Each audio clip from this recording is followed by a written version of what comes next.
We live in a world where it seems possible to divide distance into infinite parts. We can divide a meter into centimeters, centimeters into millimeters, and so on, down to the microscopic level of atoms, as well as nuclei, and the tiniest particles called quarks.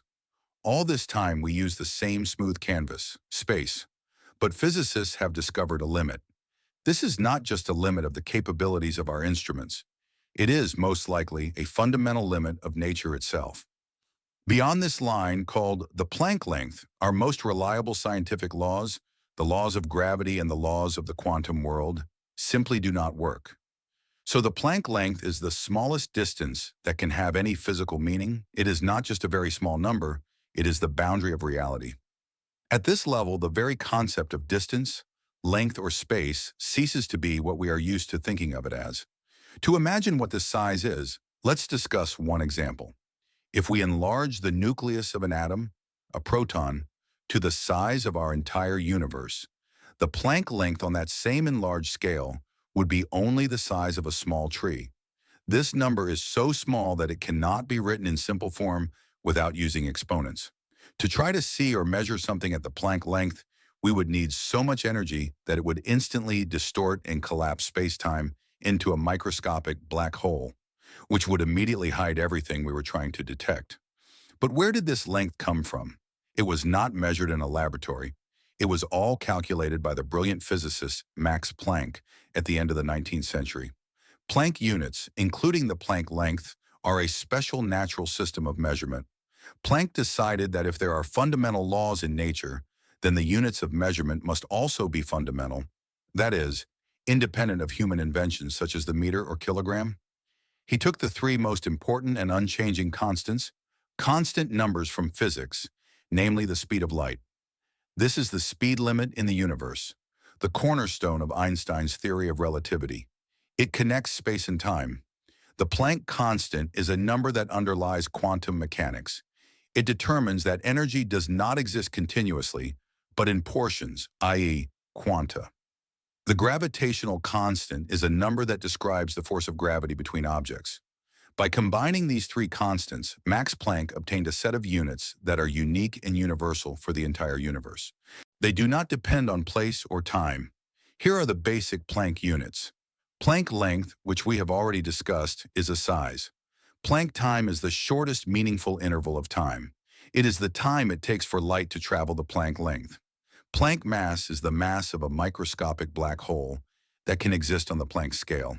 But why are these units so important? On the Planck scale, all three great forces, relativity, quantum mechanics, and gravity, become equal in significance. Imagine that you are building a house using three different measuring tapes, one for length, one for weight, and one for time. Planck units are like a single magic measuring tape where the readings of all three tapes coincide. This means that at Planck length distances and Planck time durations, the quantum effects of gravity become so strong that they cannot be ignored. Any attempt to describe these processes requires physicists to combine all three grand theories into one, the theory of quantum gravity. Our familiar units, meters, seconds, and kilograms, are just large, rough approximations that work in our everyday, smooth world. Planck units show us what the true, fundamental bottom of reality looks like. We have discovered that the Planck length is the boundary where all the fundamental constants of nature become equally important. Now let's see what happens when we try to study this boundary using our best, but still imperfect tools. To see an object, we must illuminate it, that is, direct a wave at it, whether it be light or another particle. In quantum mechanics, there is a simple rule. To see something small, you need to use a wave with a very short wavelength. And what happens when the wavelength becomes very short? Its energy becomes incredibly high. For example, you want to check if the surface of a tennis ball is smooth. You use your finger. If you want to check if the surface of an atom is smooth, you need a much finer tool, a high-energy particle.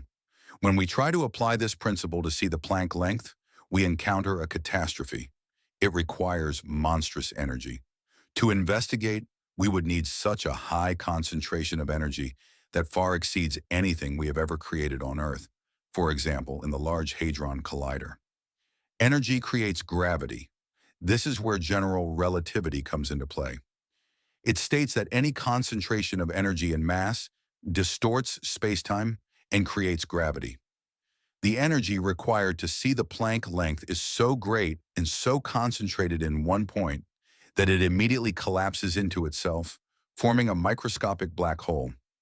Thus, as soon as you try to touch or see the Planck length, your measuring instrument, a high-energy particle, itself turns into a miniature black hole, which immediately distorts and hides what you were trying to measure. Our familiar concepts of space-time, which we consider smooth and continuous, are broken. We cannot say exactly where and when something happens. Classical physics, our usual world, requires precision. Quantum mechanics on the Planck scale requires only probability. This leads us to a fundamental conclusion. At the Planck length, the world ceases to be predictable and smooth. It turns into a chaotic boiling broth. That is why our old laws, even those that work perfectly at the atomic level, are useless for describing this extreme boundary.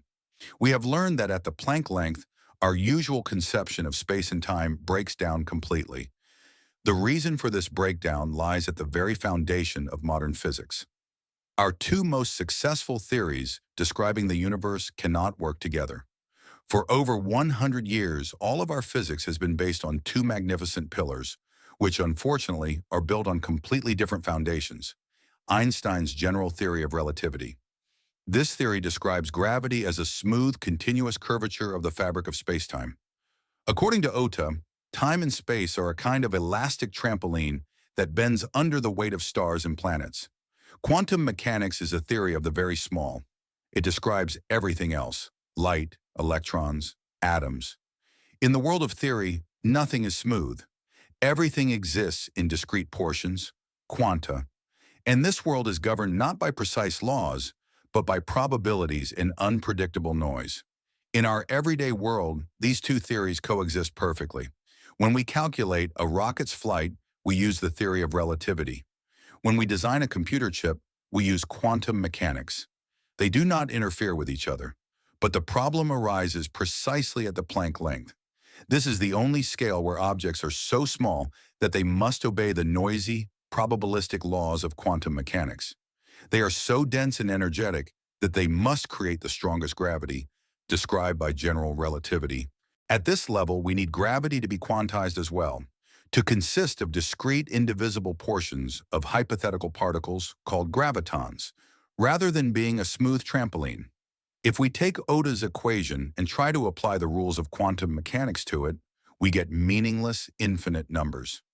This tells physicists that the theory is simply broken. It is for this reason that physicists around the world are searching for a new, unified theory, quantum gravity. Its goal is to bring these two pillars together and describe gravity at a fundamental quantum level. This theory should explain what actually happens when spacetime becomes quantum and ceases to be smooth. Since our standard theories break down at the Planck length, physicists resort to bold hypotheses. One of the most famous and visually striking ideas about what space looks like at this extreme scale is called quantum foam. This concept was proposed by American physicist John Wheeler in the 1950s. We usually think of space and time as a smooth and unchanging canvas. However, at the Planck scale, where the laws of quantum mechanics reign, smoothness disappears. Quantum mechanics asserts that even in absolute emptiness, there is always uncertainty and fluctuation. Because of this principle, space-time cannot be perfectly flat and calm. Quantum foam is a metaphor for describing what happens at the Planck length scale. Take the ocean, for example. From a distance, it looks smooth and flat, but if you look at the bottom of it through a microscope, you will see that the water is boiling and bubbling. Similarly, as we approach the boundary of 10 to the power of 35 meters, space itself begins to boil. Tiny, unstable, microscopic black holes are constantly being born and instantly disappearing. Wormholes, tunnels that could theoretically connect very distant parts of space-time, appear and close. The geometry of space is constantly changing, like bubbles on foam. The Planck length is, in essence, the size of these foam bubbles. In this boiling broth, it is impossible to talk about exact distance or time in our usual sense. How can you measure length if the ruler you are using, space itself, is constantly stretching and contracting in a random manner? Quantum foam shows us that, at the most fundamental level, space is not continuous. It most likely consists of discrete, constantly changing pieces or pixels. Why not?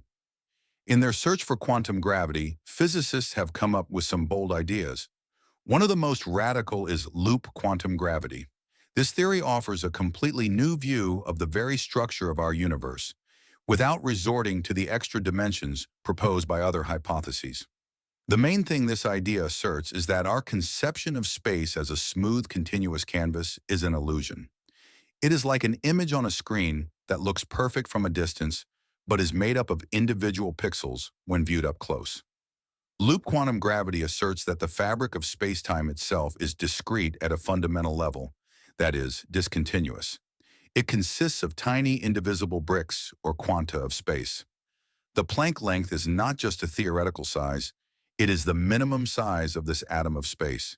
It is impossible to measure anything smaller than this value because nothing smaller simply exists. According to the theory, these basic units of space connect with each other to form a complex, constantly changing network that scientists call a spin network or spin foam. Space at this level consists of tiny closed lines or loops. These loops carry information and energy. The theory shows that even such familiar things as area and volume are quantum. That is, they can only increase or decrease in minimal fixed increments rather than smoothly. This theory achieves an incredibly important result. It successfully quantizes or breaks down into discrete parts. Gravity itself and the structure of spacetime, using only the existing, proven laws of quantum mechanics and general relativity. Thanks to this discrete structure, the theory successfully avoids the infinities and meaningless answers that arise when we try to combine gravity and quantum mechanics in the classical way. We have seen that the Planck length is the limit of space. Now let's see how this limit relates to the very beginning of time. According to the Big Bang theory, our universe was born from an incredibly hot and dense point. The Planck epoch is the very first, shortest, and most mysterious period of the universe's life. The Planck epoch lasted from the moment of time zero to the moment when the universe was only Planck time old. This is the unit we obtain by combining the fundamental constants of nature, and it is an incredibly small interval, approximately 10 to the power of 43 seconds. This means that the Planck epoch lasted only this long, or 1 quintillion trillionth of a second. During this epoch, the universe was incredibly small. Its size was comparable to the Planck length. It was also incredibly hot. Its temperature was the Planck temperature, the highest that physics can describe, more than 100 million trillion degrees Celsius. The Planck epoch is the only period when all four fundamental forces of nature, namely gravity, electromagnetism, strong and weak nuclear interactions, were combined into one superforce. This is everything that happens after that moment in time. 10 to the power of 43 seconds, the Planck epoch is the boundary of time that our current physics cannot cross. We cannot describe how gravity behaved, since in this extreme energy density, gravity must have been quantum, that is, described by quantum gravity. We cannot answer the question of what came before. Questions about time and space before Planck time are meaningless, since it is believed that time itself originated at that moment. Thus, Planck length and Planck time not only define the smallest scales of space, but are also the starting point in the history of our universe. Everything we know about its birth begins immediately after this era, and it remains the greatest challenge for modern cosmology. Throughout human history, we have felt that space is just an empty background. It is an infinite smooth container in which we place stars, planets, and ourselves, of course. Time is just the constant, uniform ticking of a clock. However, when we reach the Planck length, our physical theories simply collapse. If hypotheses such as quantum foam or loop quantum gravity are correct, then space is not a smooth canvas, but something like a digital image consisting of minimal pixels or atoms. This means that distance loses its meaning. If space consists of indivisible quanta, then you cannot measure the distance between 2 points that is smaller than this quantum. The very concept of length or distance ceases to be continuous. Time is not fundamental. If space is quantized, then time, which is closely related to it, must also be quantized. consisting of minimal portions known as Planck time.